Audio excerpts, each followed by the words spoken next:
Putting a price on carbon helps turn a cost on society into something that's borne by the polluter. It provides the financial incentives for the polluting entity to decarbonize. What are the various mechanisms to create a price on carbon? Well, there are two.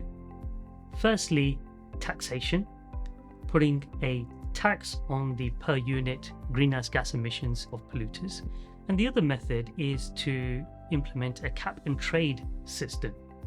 A cap and trade system puts an aggregate cap on the amount of emissions that policymakers find acceptable. And then the policymakers issue things called allowances to companies that operate in the industry. And each allowance represents 1 ton of greenhouse gas emissions. They have to surrender these allowances at the end of a compliance period. And importantly, they can trade these allowances. Companies that find it relatively cheap to implement technology to reduce their greenhouse gas emissions may end up with surplus allowances, and they can sell them to companies that find it very expensive to decarbonize. That allows for a fairly efficient allocation of a reduction in carbon. There are many carbon markets around the world. The European Union started the world's first carbon market back in 2005. And today it's the world's largest, representing more than 85% of the market value of the global carbon market. California has the second largest carbon market, and that started in 2013 and today represents just over 5% of the global carbon market.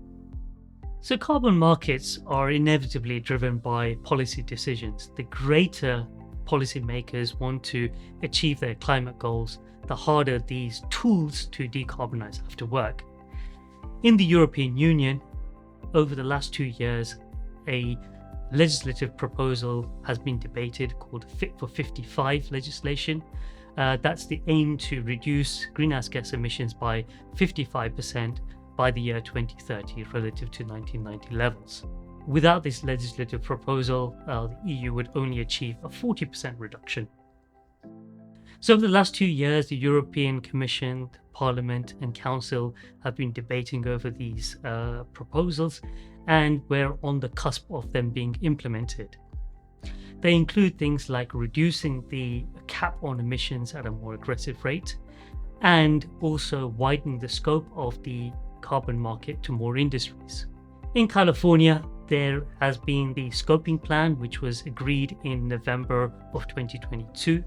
That is a proposal to reduce carbon emissions by 85% by the year 2040, with an intermediate target of reducing emissions by 48% by the year 2030.